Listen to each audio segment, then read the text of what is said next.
IVF test tube పద్ధతిలో కొందరు కపుల్స్‌కి pickup చేసిన సైకిల్‌లోనే ఎంబ్రియో ట్రాన్స్‌ఫర్ చేస్తాము. కొందరు కపుల్స్‌కి ఆ సైకిల్ చేయకుండా ఎంబ్రియోస్ ఫ్రీజ్ చేసి తర్వాత సైకిల్‌లో చేస్తాము. మరి ఏ కపుల్‌కి అదే సైకిల్‌లో చేస్తాము, ఎవరికి ఆ సైకిల్‌లో చెయ్యము. అసలెందుకు చెయ్యకూడదు? సో, అట్లా ఇంకెవరికైనా కపుల్స్‌కి డౌట్స్ ఉంటే మాత్రం ఈ వీడియో తప్పకుండా చూడండి. హలో అండి. నేను మీ doctor Purnima. Working as a fertility specialist at 49 Karimnagar branch.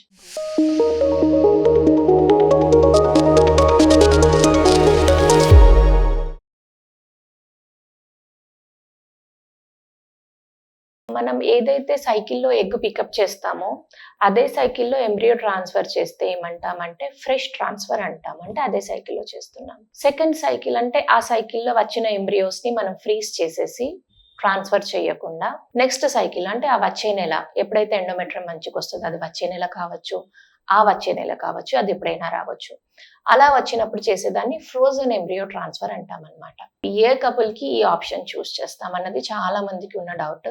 So, దాని గురించి నేను ఇంపార్టెంట్ పాయింట్స్ చెప్తాను నేను మీకు. సో, ఫ్రెష్ ఎంబ్రియో ట్రాన్స్‌ఫర్ అన్నది ఎప్పుడు చేస్తామంటే, ఎవరికైతే ఆ సైకిల్‌లో హార్మోన్స్ అన్నీ కరెక్ట్‌గా ఉన్నాయి.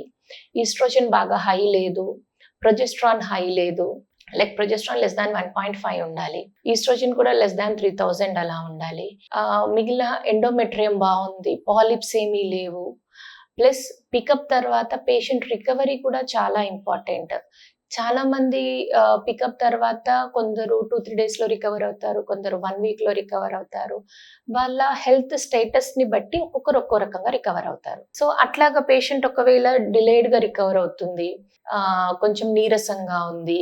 లేదంటే మనకింకా ఓవరీ సైజ్ ఇంకా చాలా పెద్దగానే ఉండిపోయింది. ఓవరీస్ ఇంకా రికవర్ కాలేదు. లోపల పొట్టలో చాలా నీరుంది. ఫ్రీ ఫ్లూయిడ్ ఇన్ పీఓడి చాలా ఉంది. హార్మోన్స్ చాలా ఎక్కువగా ఉన్నాయి. ఇలాంటి వాళ్ళకేంటంటే అదే సైకిల్‌లో ఎంబ్రియో ట్రాన్స్‌ఫర్ అన్నది చెయ్యరు. ఇలాంటి వాళ్ళకి ఎంబ్రియోస్‌ని ఫ్రీజ్ చేసేసి ఆ నెక్స్ట్ సైకిల్‌లో ఎంబ్రియో ట్రాన్స్‌ఫర్ అన్నది చేస్తామనమాట. మరి ఎందుకు చేయకూడదు వీళ్ళకి అదే సైకిల్‌లో? చేస్తే ఏంటి? మేము చెయ్యము అని చెప్తున్నాము. సపోజ్ ఎవరైనా పేషెంట్ వచ్చారు. లేదు మేడం నేను ఇదే సైకిల్‌లో చేసుకుంటాను. నాకిప్పుడే కావాలి. అప్పుడే కావాలి అంటే ఒకటి ఏంటంటే హార్మోన్స్ అన్నవి ఎక్కువగా ఉన్నప్పుడు, ఈస్ట్రోజన్ చాలా ఎక్కువున్నప్పుడు, పీ4 చాలా ఎక్కువున్నప్పుడు మనకి సైకిల్ నెగెటివ్ వచ్చే ఛాన్స్ చాలా చాలా ఎక్కువుంటది. ప్లస్ ఎండోమెట్రియం ఎప్పుడైతే బాలేదో, ఎండోమెట్రియం బ్లడ్ సప్లై కరెక్ట్‌గా లేదు, థిక్‌నెస్ కరెక్ట్‌గా లేదు, లేదంటే పాలిప్స్ ఏమన్నా ఉన్నాయి. అట్లాంటప్పుడు కూడా మనకి నెగెటివ్ వచ్చే అవకాశాలుంటాయి. అండ్ హార్మోన్స్ బాగా ఎక్కువున్నప్పుడు మనం ఎప్పుడైతే ప్రెగ్నెన్సీ ప్లానింగ్ చేస్తామో, ఒకవేళ ప్రెగ్నెన్సీ వచ్చినా కూడా అబార్షన్స్ అయ్యే అవకాశాలు ఎక్కువగా ఉంటాయి. అండ్ పేషెంట్ ఆ హై హార్మోన్స్‌తో ఓహెచ్ఎస్ఎస్‌లోకి వెళ్ళే అవకాశం కూడా ఉంటది. అంటే ఆ హార్మోన్స్, ప్రెగ్నెన్సీ హార్మోన్స్ అన్నీ కలిపి బాగా హై అయిపోయి పేషెంట్‌కి చాలా రకాల ప్రాబ్లమ్స్ స్టార్ట్ అయిపోతాయన్నమాట. సో, ఇలాంటి ప్రాబ్లమ్స్ అన్నీ ఉంటాయి కాబట్టి పేషెంట్ హెల్త్ అన్నది ఫస్ట్ ఇంపార్టెంట్. అందుకని ఆ హెల్త్‌ని దృష్టిలో పెట్టుకొని patient health first important. Second success rate మనకి. సో, మనకి ఎప్పుడైతే హార్మోన్స్ ఎక్కువ తక్కువ ఉంటాయో అప్పుడు కేసు సక్సెస్ అవ్వడం కూడా తక్కువగా ఉంటది. ప్లస్ పేషెంట్ హెల్త్ కూడా పాడయ్యే అవకాశం ఉంటది. అందుకని చెప్పి కపుల్ టు కపుల్ ఆ డెసిషన్ అన్నది చేంజ్ అవుతది. కొందరు కపుల్‌కి అదే సైకిల్ చేస్తాము. కొందరు కపుల్‌కి నెక్స్ట్ సైకిల్ చేస్తాము. ఇంకొంతమంది కపుల్స్‌కి 1, 2 మంత్స్ కూడా వెయిట్ చేయాల్సొస్తది. సో, ఎవరికి వెయిట్ చేస్తాము, ఎవరికి అదే మంత్ చేస్తాము అన్నది ఇందాక నేను చెప్పినట్టు మీ హార్మోన్స్ మీద, మీకొచ్చిన నంబర్ ఆఫ్ ఎగ్స్ మీద. సపోజ్ బాగా పీసీఓడీ ఉన్న పేషెంట్ అనుకోండి. పీసీఓడీ ఉన్న వాళ్ళకి ఆల్రెడీ చాలా హార్మోనల్ ఇంబాలెన్స్ ఉంటది. వాళ్ళకి ఆల్రెడీ హార్మోన్స్ చాలా ఎక్కువగా, తక్కువగా కొన్ని తక్కువుండాల్సినవి ఎక్కువైపోయి ఉంటాయి. ఎక్కువుండాల్సినవి తక్కువైపోయి ఉంటాయి. అలా పీసీఓడీ ఉన్న పేషెంట్స్‌కైతే 99% 100% కూడా వాళ్ళకి ఆ సైకిల్‌లో ఫ్రెష్ ట్రాన్స్‌ఫర్ అన్నది జనరల్‌గా ఏ డాక్టర్ కూడా చెయ్యరు. బికాజ్ ఆల్రెడీ హార్మోన్స్ అన్నవి చాలా అబ్నార్మల్‌గా ఉంటాయి పీసీఓడీలో.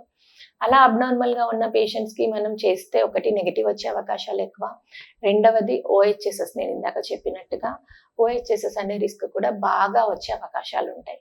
సో ఎవరికైతే పిసిఓడి ఉంటుంది అలాంటి వాళ్ళకి పికప్ చేసినప్పుడు మాత్రం ఆ సైకిల్లో ఫ్రెష్ ట్రాన్స్ఫర్ ఎట్లాంటి కండిషన్లో కూడా చెయ్యము, ఎందుకంటే పేషెంట్ ఆరోగ్యం అన్నది పాడైపోతుంది. ప్లస్ ఎవరికైతే ఎగ్స్ చాలా తక్కువ వచ్చినాయి అనుకోండి, 2 వచ్చాయి 3 వచ్చాయి, హార్మోన్స్ కూడా మంచిగా ఉన్నాయి, ఆ మంత్లో E2 బాగానే ఉంది, P4 బాగానే ఉంది అనుకోండి, ఆ మంత్లో వాళ్ళకి ట్రాన్స్ఫర్ చేసేస్తాము. So number of eggs, me hormones, me health status, me endometrium, మీకు పిసిఓ ఉందా, పూర్ ఏఎంహెచ్ ఉందా, మీకు వచ్చిన ఎగ్ క్వాలిటీ ఎలా ఉంది, ఈ ఫ్యాక్టర్స్ అన్నింటినీ కన్సిడర్ చేసుకొని మేము ఏ కపుల్కి ఏ మంత్ చేస్తే ఫ్రెష్ ఈటీ బెటరా ఫ్రోజన్ ఈటీ బెటరా అన్నది మేము డిసైడ్ చేసుకుంటాము. ఎవరైనా సరే మీకు హయ్యెస్ట్ సక్సెస్ రేట్ ఇవ్వాలని ఆలోచిస్తారు, అంతే తప్ప మీరు ఇంకో 2 months రావాలి, ఇంకో 3 months రావాలి అని చెప్పి అలాంటి రీజన్స్ కోసమైతే ఎవరు మిమ్మల్ని రిపీటెడ్గా రమ్మని అయితే చెప్పరు. సో అలాంటి ఆలోచనలు ఏమైనా ఉంటే బ్రెయిన్లోంచి తుడిచేసేయండి. ఇంకా మీకేమైనా ఆ సైకిల్లో ఎందుకు చేయట్లేదు అని ఇంకా ఏమైనా డౌట్స్ ఉంటే మా వద్దకి కన్సల్టేషన్కి రండి. I'll try to explain to you everything in detail once again. Thank you.